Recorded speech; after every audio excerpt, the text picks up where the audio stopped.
So here we are in Nishio between Tokyo and Kyoto, pretty much in Nagoya. This is a Japanese city that not a lot of international tourists have ever heard about, that has attractions that could rival Kyoto. I mean, could I stay here, travel around as a tourist and have a similar or even better experience than going to Kyoto? Now, there's no disputing that Kyoto is the bigger city with the more mature tourist industry and certainly a lot more tourists. It's quite crowded there. But would that even be possible here, where there's almost nobody, a place that's somewhat hidden from the international community? I'm here because of a very enthusiastic guest house owner who thinks so, calls this little Kyoto, and I asked him to prove it.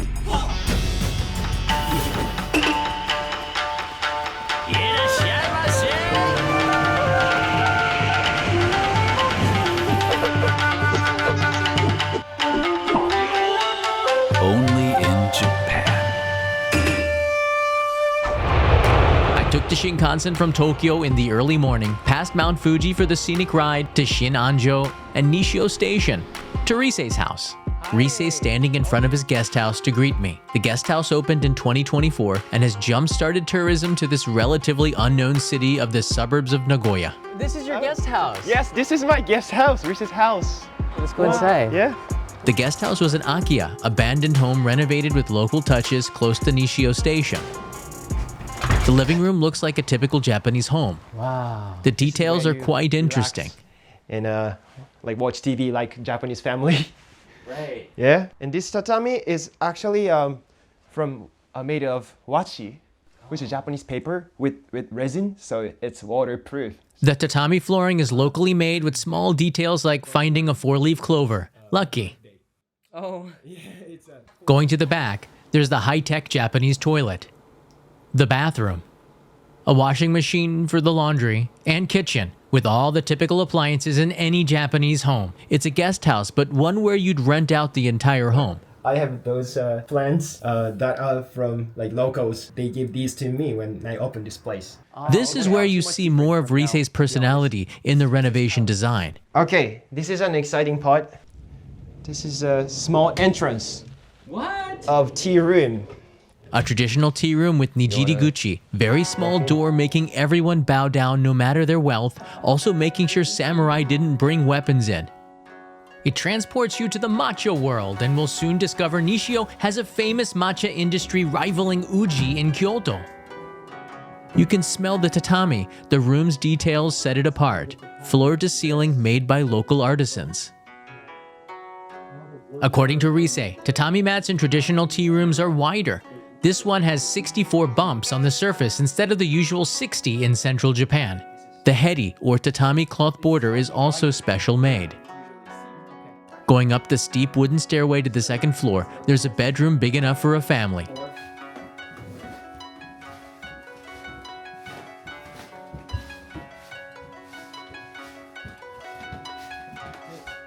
Japanese families typically sleep together in the same room, but Rise has added in something secret, unusual.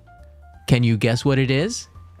You want to open this? You want to open this place? Yeah. This is. Alright, yeah, this is where you would keep the futon. It seems to be inside this closet. It's actually not closet. It's a wall. But if you open the left one, you will see what's inside. This is some sort of ninja trick? Yeah, exactly. People say that. The hidden walls. Yeah. It's a toilet. Oh wow! This is where. So this is the restroom. So you wouldn't have thought in here. That's amazing. Was this the original toilet in the house? No, this was not originally toilet. This used to be a closet. So you turned the closet into a toilet. Exactly. That's smart. I think like even a lot of Japanese people get surprised and they say that they can do that at home as well, because sometimes like the closet is not used, but you need more toilet. Yeah. I think it really comes down to the details that make it fun. Like I would never expect. I thought this was a closet. When you showed there was a toilet, like what? I've never seen a Japanese house that put the toilet in here, but it really works. Oh yeah. The last tenant was almost 100 years old, he tells me. Now this is one of the only hotels, accommodations in the city for foreign visitors. Nishio is between Tokyo and Kyoto, about 45 minutes from Nagoya on Mikawa Bay and the Pacific. It's really hidden well, neighboring Okazaki City to the north. Nakamachi, or the city center, is where Rise built his guest house. Walking distance to the castle park and so many unique restaurants, people, it's just full of history here. Starting with a charcoal sumiyaki business across the street. Rise's neighbor is always curious about the foreign guests coming, inviting them in for a visit. We stop by to say hi to the owner who has been running the shop for generations. There's not much need for specialized charcoal like before, but the business keeps going. 炭です。はい、ずっと炭。だからその間にはこそやっぱり時代の流れで油をで石油かな、油とか使う人がなくなったもんだから。With everyday fuel changing from solid coal to liquid oil, the customer needs and business changed. Now she sells specialized coal, among other things. Nishio didn't have many foreign visitors back in the day, so for locals, it's interesting that the world is now coming to visit them, including Rise's guests. 奥さんの方がこそスイカだかなんか一緒に食べようって言ってここに持ってみてでここで一緒に食べてそれからかなずっとこことちょこちょことこう退屈するとここ来てここおしゃべりして。Even if you can't speak English? 英語は喋れなくてもね、なんとなしに通じるかな。そうですね。The house was moved back a few meters when the main road was widened, preserving the old architecture and style. いいですか？ありがとうございます。She invited us to go see her garden in the back. Yeah. Traditional Japan is all around the city, still in people's homes.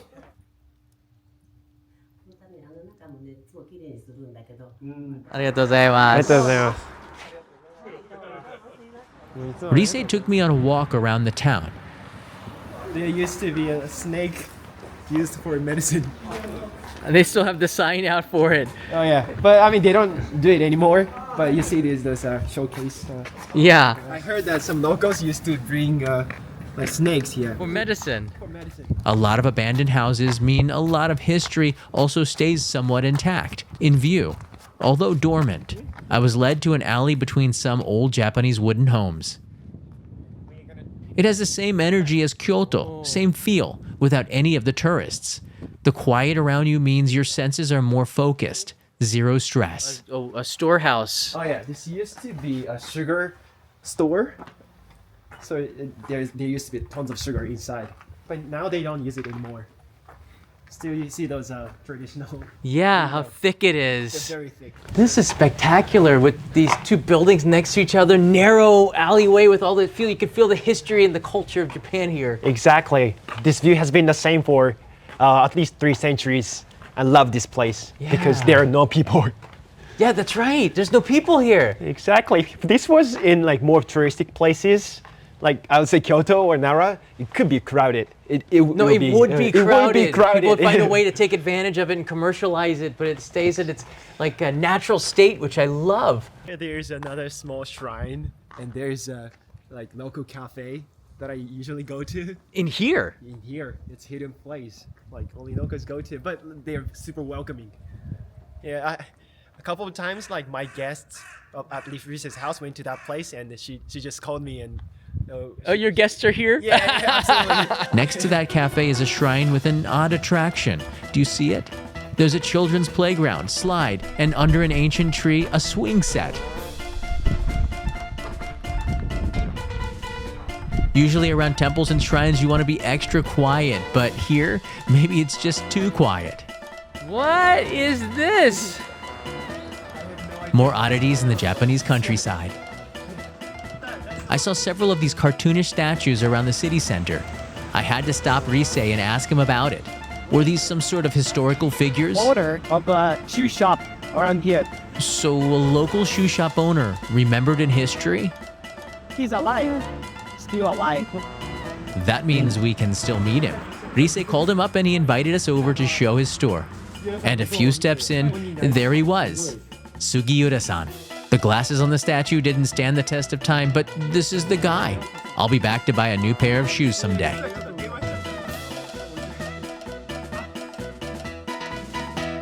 Rise took me to another neighboring business, Hatoya Miso Factory and Storehouse, where they've been making miso for hundreds of years. The owner Toriyama-san came out to greet me in person. Wow. We are super lucky. Wow. Explain about the miso making process and even ask if I wanted to try some from the storehouse. It was a good time.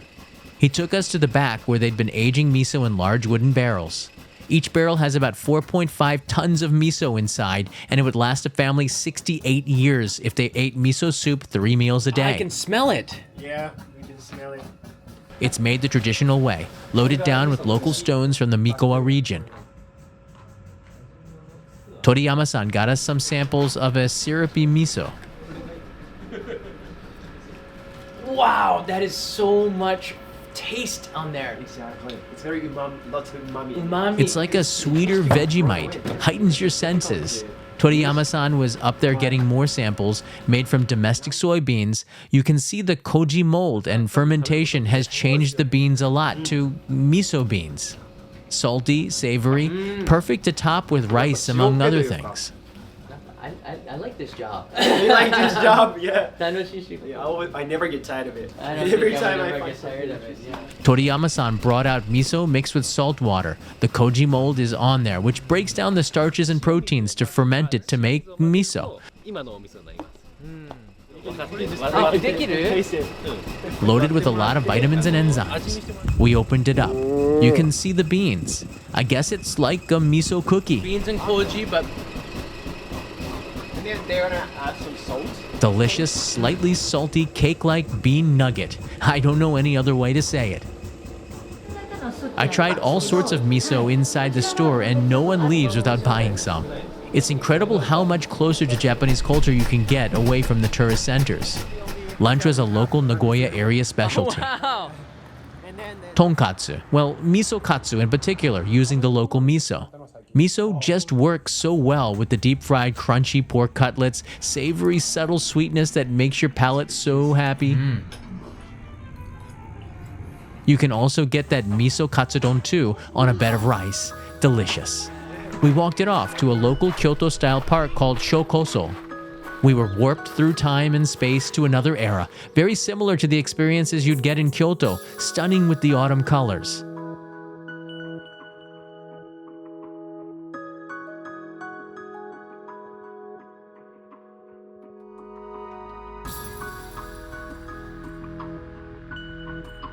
Few people here on weekdays, actually most days. It's a great place to sit and reflect.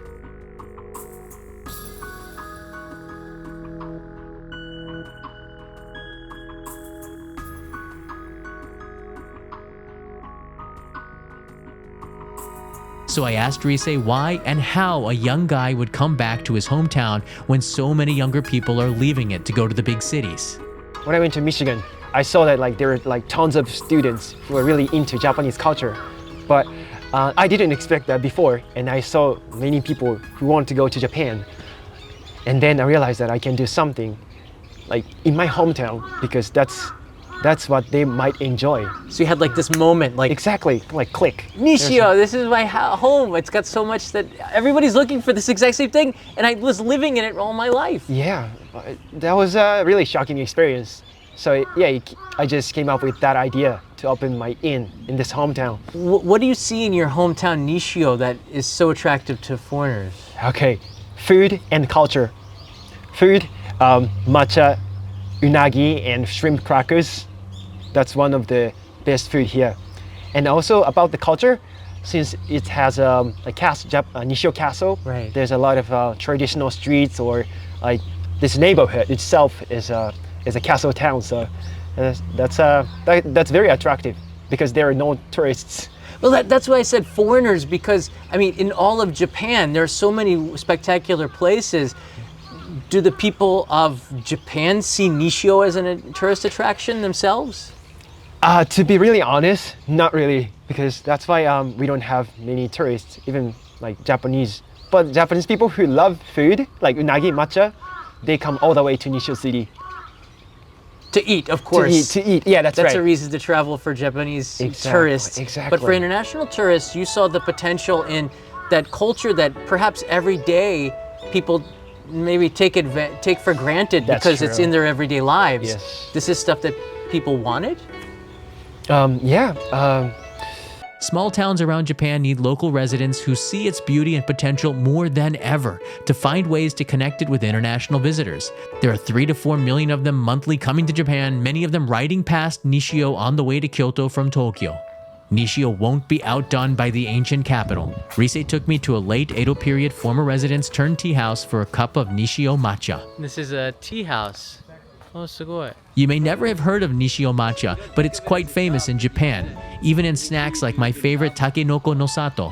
It's definitely on par with uji. The tea house also had a delicious convection of anko red bean paste, a nice break from the day to gaze over Nishio Castle Park and the rock garden, a very Kyoto-like experience. Nishio has a lot of green tea bushes. The cover's now open, shaded at the end so it'll grow slower to build up more sweetness and flavor. One of the famous foods of the city, another we'll show you tomorrow morning by the sea. Rise said local students come to harvest every year. It's all done locally. Oh, they do. The harvest. The sun setting on a day packed with Japanese experience made more intimate with a friendly touch from residents that's hard to find in spots suffering from over-tourism. Nishio is the experience most tourists are looking for but have trouble finding in the millions of social media posts showing the same viral trends over and over.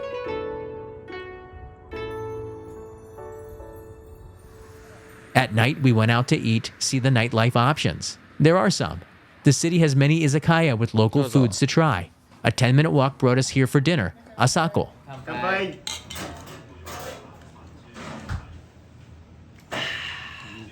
Golden ebi fry with homemade tartar sauce, a good start.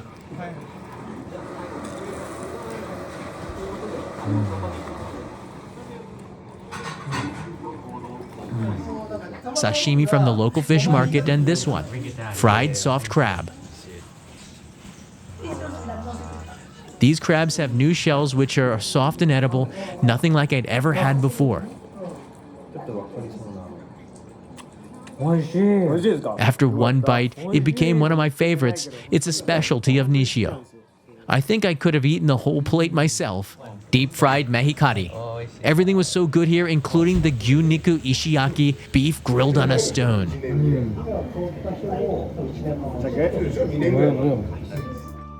Easy to make friends in a place like this.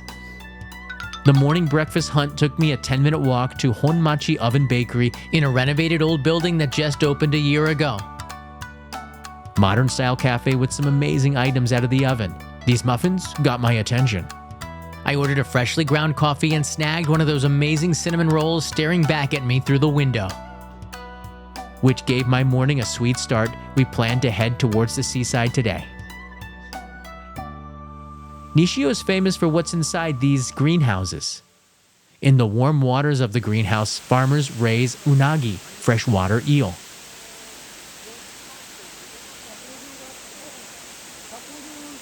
They grow up together for about 6 months until they're about 200 grams when they're taken to the processing plant.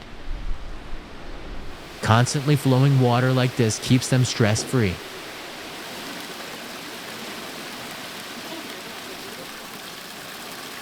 A manager opened up one of the barrels to show the fully grown eels.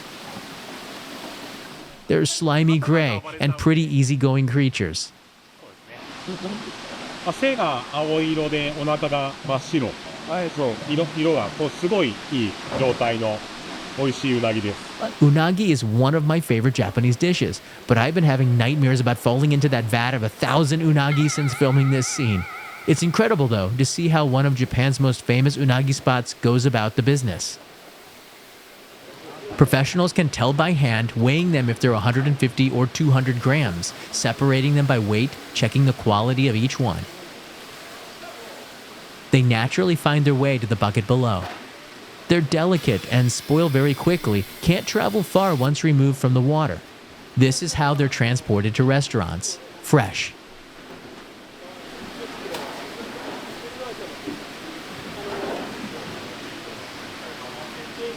I was challenged to pick one up. I have to say, it's quite an experience to try.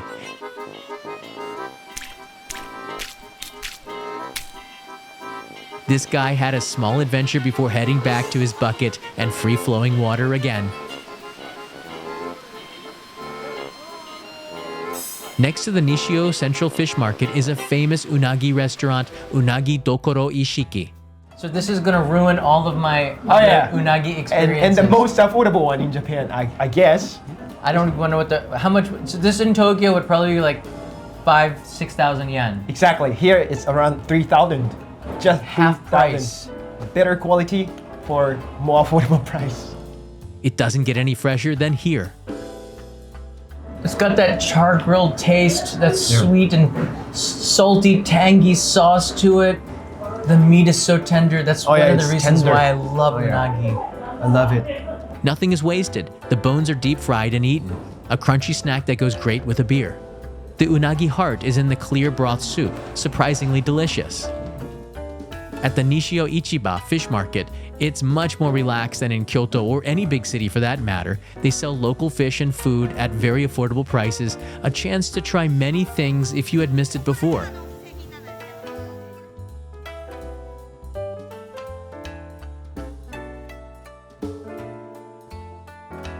Here are those soft-shell crabs we had at dinner. The price and volume of these kaisendon are absolutely more affordable than Tokyo. It's amazing there aren't any other tourists here at lunchtime. Stress-free travel. Down the street is this place, and this mega shrimp. It's a 96-year-old hand-baked Ebisenbei factory using only local shrimp. The owner has opened up for us to try to make some Ebisenbei ourselves. This is Inuzuka-san, the owner, and he started off by showing me how to make some. In Tokyo at Tsukiji Market, people line up sometimes for an hour to get a taco senbei, so this is a treat to learn how they make them. But you know, with shrimp, he tightens it down securely, the pressure inside lets it rip.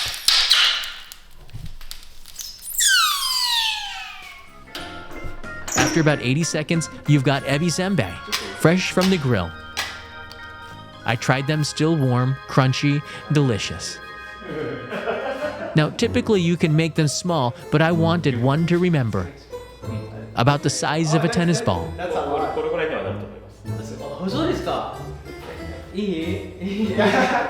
With Inuzuka-san's approval, we were ready to flatten.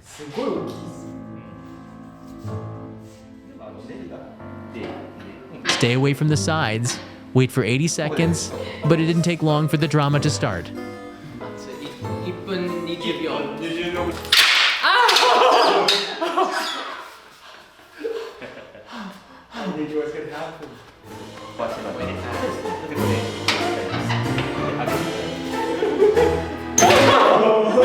Yep, it looks awesome. A mega ebisenbei. The stretched out sides are the most delicious part, sort of like toasted cheese. The results? Of course, super delicious. You can see the pieces of shrimp in the senbei cracker. I got to take one home with a label like at the supermarket, made by John.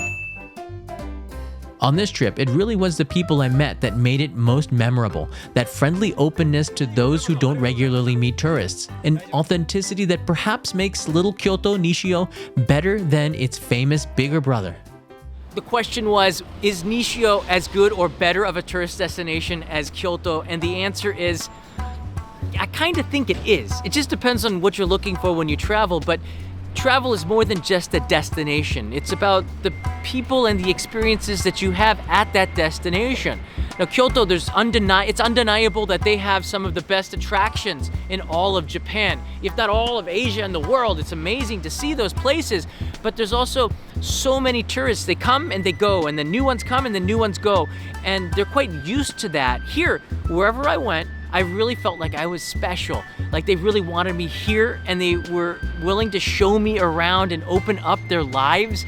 It's just kind of funny and quirky like that. The little things that you get in the Japanese countryside I could experience here in Nishio as well as, Kyoto's got matcha. Nishio's got matcha. Kyoto's got amazing dining options and food. Nishio's has amazing dining options and food that's maybe even fresher. So there's a lot to love about both of those places, but for me, if it's a travel destination, and I hope you learned this through this video, leaving the beaten path and getting off of the golden route where Kyoto, Nara, Osaka, Tokyo, even, and coming to a place like Nishio that you probably never heard of, you might see that as a risk, but I see this as an opportunity, and I hope that more towns and cities around Japan embrace what they've saw here to take advantage of those natural everyday attractions that perhaps some cities and towns take for granted. I hope you liked this episode. If you did, click that subscribe button and join me on another episode as I take it to every corner of this amazing country. Mata ne.